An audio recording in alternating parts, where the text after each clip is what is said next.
ಇವನು ಇಂಪ್ರೂವ್ ಆದ ಅಂತ ಮುನೇಗೌಡ ಬಂದ ಅಂತ ಹೇಳಿದ್ರೆ ಎಲ್ಲರೂ ಹೆದರ್ತಾ ಇದ್ರು. ಅವನು ಜಯರಾಜು ಮತ್ತು ಈ ಕೊತ್ವಾಲ್ ರಾಮಚಂದ್ರ ನಾವು ಏನು ಇದು ಹೇಳ್ತಾ ಇದ್ದೀವಿ ಈಗ, ಅವ್ರಿಗೂ ಸಹ ಲೀಡ್ ಮಾಡ್ಕೊಂಡಿದ್ದ ಅವನು. ಆಗ ಅವನಿಗೆ ಹಫ್ತಾ ವಸೂಲಿ ಬೆಂಗಳೂರಲ್ಲಿ ಕೇಳಬೇಕಾ, ಮೆಜೆಸ್ಟಿಕ್ಕಲ್ಲಿ ಸುಳ್ಳುಗಾರಿಕೆ ಒಂದಿತ್ತು, ಇಸ್ಪೀಟ್ ಇತ್ತು, ಒಂದು ಮಟ್ಕ ಇತ್ತು, ಎಲ್ಲ ಯಾವ್ಯಾವ ದಂಧೆಗಳು ಬೇಕು ಎಲ್ಲ ದಂಧೆಗಳು ನಡೀತಾ ಇದ್ವು. ಆಗ ಬೆಂಗಳೂರು ಮೊದಲು ಏನು ಹೇಗಿತ್ತು, ಸುಮಾರು ಒಂದು ಈ ಹಿಂದಿನ ಬೆಂಗಳೂರಿಗೂ ಈಗೂ ಬೆಂಗಳೂರಿಗೂ ಸುಮಾರು ಒಂದು 20% ಇತ್ತು ಅಷ್ಟೇ ಬೆಂಗಳೂರು. ಆಗೇನು ಅಷ್ಟು ದೊಡ್ಡದಾಗಿರಲಿಲ್ಲ. ಆಗ ಕೊಡಿಗೆಹಳ್ಳಿ ಅಂತ ಹೇಳಿದ್ರೆ ಭಾಳ ಫೇಮಸ್ಸು. ಆಗ ಅಲ್ಲಿ ನಟೋರಿಯಸ್ ರೌಡೀಸು ಸಹ ಇದ್ದರು. ಈಗೆಲ್ಲ ನಟೋರಿಯಸ್ ಅಪಾರ್ಟ್ಮೆಂಟ್ಸ್ಗಳು ಆಗೋಗ್ಬಿಟ್ಟವೆ. ಅಲ್ಲಿ ರೌಡಿಸಮ್ಮೇ ಇಲ್ಲ ಅಂತ ಹೇಳಬೇಕಾಗಿತ್ತು ಅಲ್ಲ, ಇದೆ, ಆದ್ರೂ ಸಹ ಕಾಣಿಸ್ಕೊಳ್ಳಲ್ಲ. ಈಗ ಕೆಲವೆಲ್ಲ ಪತ್ರಕರ್ತರಾಗಲಿ, ಹಿರಿಯ ಪತ್ರಕರ್ತಗಳಾಗಲಿ, ಮೀಡಿಯಾ ಆಗಲಿ ಎಲ್ಲನೂ ಅಲ್ಲಿ ನೆಲೆಸಿದ್ದಾರೆ.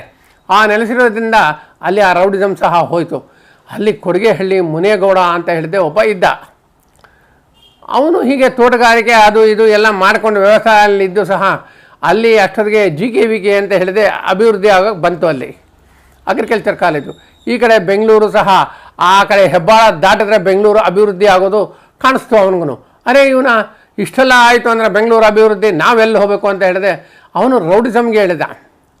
ಆ ರೌಡಿಸಮ್ ಎಲ್ಲಿವರೆಗೂ ಹೋಯಿತು ಅಂತ ಹೇಳಿದ್ರೆ, ಅವನು ಬೆಂಗಳೂರಲ್ಲಿ ಮೆಜೆಸ್ಟಿಕ್ ಸ್ಕ್ವೇರ್ ಅಂತ ಇತ್ತು, ಈಗಲೂ ಸಹ ಇದೆ.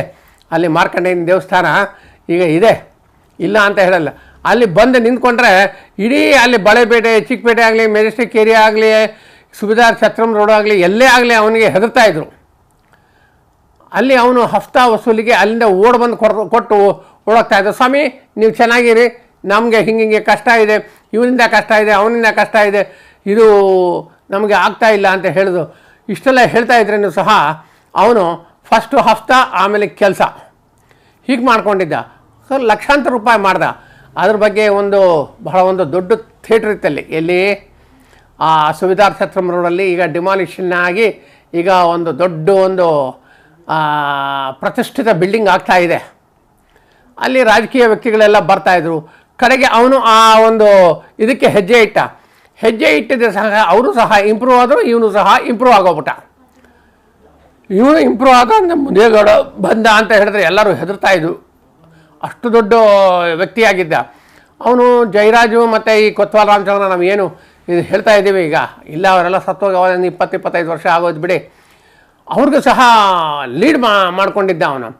ಆಗ ಅವನಿಗೆ ಹಫ್ತಾ ವಸೂಲಿ ಬೆಂಗಳೂರಲ್ಲಿ ಕೇಳಬೇಕಾ, ಮೆಜೆಸ್ಟಿಕ್ಕಲ್ಲಿ ಸುಳ್ಳುಗಾರಿಕೆ ಒಂದಿತ್ತು, ಇಸ್ಪೀಟ್ ಇತ್ತು, ಒಂದು ಮಟ್ಕ ಇತ್ತು, ಎಲ್ಲ ಯಾವ್ಯಾವ ದಂಧೆಗಳು ಬೇಕು ಎಲ್ಲ ದಂಧೆಗಳು ನಡೀತಾ ಇದ್ವು. ಹೌದಪ್ಪ, ನಾವು ಇಷ್ಟೆಲ್ಲ ಹೇಳ್ತೀವಲ್ಲ, ಪೊಲೀಸ್ನವ್ರು ಏನು ಮಾಡ್ತಾ ಇದ್ರು ಅನ್ನೋದು ಒಂದು ಪ್ರಶ್ನೆ ಬರುತ್ತೆ. ಏನಿದಕ್ಕೆ ಪೊಲೀಸ್ನವರೇ ಇದಕ್ಕೆ ಭಾಗಿಗಳಾಗಿದ್ದಾರೆ? ನೋ, ಅದಕ್ಕೆ ಬೇರೆ ಸಭೆಗಳು, ಬೇರೆ ಪ್ರತಿನಿಧಿಗಳು ಇರ್ತಾರೆ, ಬೇರೆ ಇದಿರುತ್ತೆ ಸಹ. ಏನು, ಫಾರ್ ಎಕ್ಸಾಂಪಲ್ ಈಗ ಪೊಲೀಸ್ ಡಿಪಾರ್ಟ್ಮೆಂಟು ಅಂದರೆ ಆಯಿತು, ಏನು ರೆವಿನ್ಯೂ ಡಿಪಾರ್ಟ್ಮೆಂಟ್ ಇಲ್ವಾ? ಮತ್ತು ಆ್ಯಂಟಿ ಕರಪ್ಷನ್ ಡಿಪಾರ್ಟ್ಮೆಂಟ್ ಇಲ್ವಾ? ಲೋಕಾಯುಕ್ತ ಇಲ್ವಾ? ಇವೆಲ್ಲ ಇದ್ವು. ಇದರೇನು ಸಹ ಆ ಲೋಕಲ್ ಪೊಲೀಸ್ ಮೇಲೆ ಬಹಳ ಇದು ಅನುಮಾನವಾದ ರೀತಿಯಲ್ಲಿ ಬರ್ತಾಯಿದ್ರು. ಆದ್ರೂ ಸಹ ಅವನದು ಕತೆ ಮುಗಿಸ್ಬಿಟ್ರು. ರೌಡಿಗಳಲ್ಲಿ ಏನಾಗುತ್ತೆ, ರೌಡಿಸಮ್ ಆಯಿತು ಅಂದರೆ ರೌಡಿ ಹೆಂಡತಿ ಸುಳ್ಳನೆ ಅಂತ ಹೇಳಿದ್ದೆ ಗಾದೆ ನಾವು ಪೊಲೀಸ್ನವ್ರು ಮಾಡ್ಕೊಂಡಿದ್ವಿ. ಅದನ್ನು ನಾವು ಸುಳ್ಳು ಹೇಳೋದಿಲ್ಲ, ನಡೆದೋಯ್ತು ಅದು ಕಾಲ. ಯಾಕಂದರೆ ಜಯರಾಜ್ದು ಹೊಟ್ಟೋಯ್ತು, ಕೊತ್ವಾಲ್ ರಾಮಚಂದ್ರನದು ಹೊರಟೋಯ್ತು, ಕಿಟಿ ಕೃಷ್ಣಂದು ಹೋಯ್ತು, ಎಲ್ಲರೂ ಹೀಗೆ ಹೋಗ್ತಾ ಇರ್ತಾರೆ. ಹೌದಾ? ಹಾಗೆ ಹೀಗೆ ಮುನೇಗೌಡಂದು ಮರ್ಡರ್ ಆಗೋಯ್ತು, ಅವನದು ಸಹ ಬಿಡಿ. ಆಮೇಲೆ ಯಾರು ಬಂದರು ಬೆಂಗಳೂರಿಗೆ? ನೆಕ್ಸ್ಟ್ ಡಾನ್ ಬಂದಿದ್ದು ಇವನು ಬಂದ. ಯಾರು? ಜಯರಾಜ್ ಬಂದ.